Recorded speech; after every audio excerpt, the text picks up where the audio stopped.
So I want to point out that they have modified the debt limit, right? They've added $5 trillion to the current debt limit, which is currently set at $36.1 trillion. But in addition to that, they are accessing all kinds of funding through repeals and rescissions that will then become a slush fund money that they can use. And that's my understanding. So here's an example of repeals and rescissions in this bill.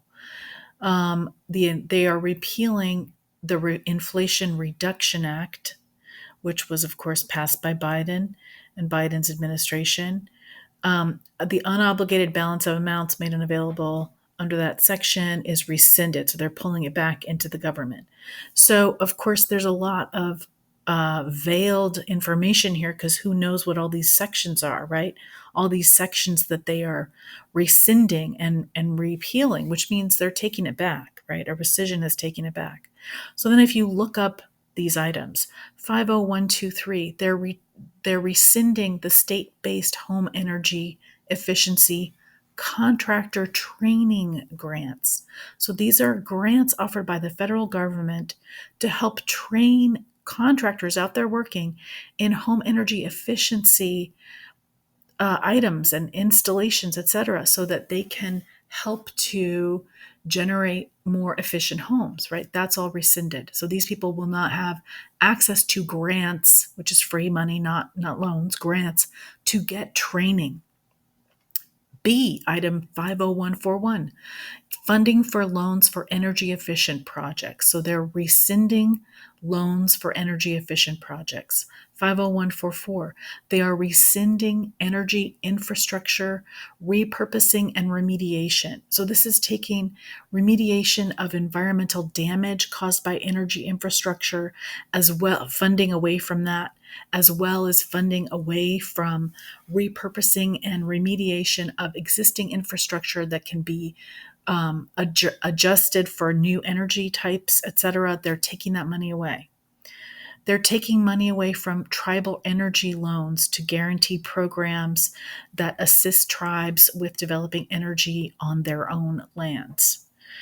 They are taking away financing to construct or modify electric transmission infrastructure. I mean, you scratch your head, right? Why are they doing this? Why?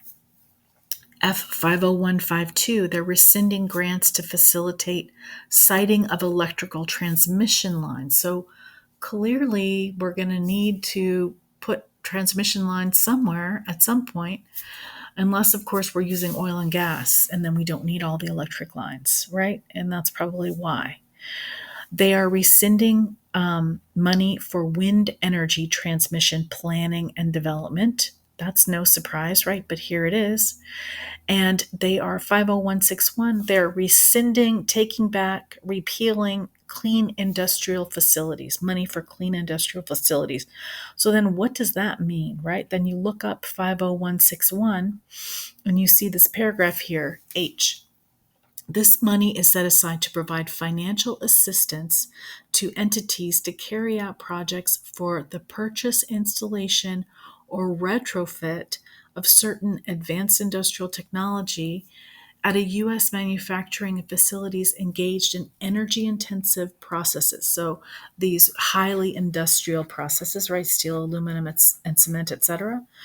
And basically, what they're doing is they're giving money for people who are designed to accelerate greenhouse gas emission reduction and aiming for net zero. So they're literally clean industrial facilities. Wouldn't we want that? They're taking that money away. They want polluting industrial facilities. Like, this does not make sense. And of course, all these millions of dollars that is set aside for all these items is going to be pulled back into the United States government for, I don't know how they're going to use it. Is there any discretion there? More to come. It's pretty awful.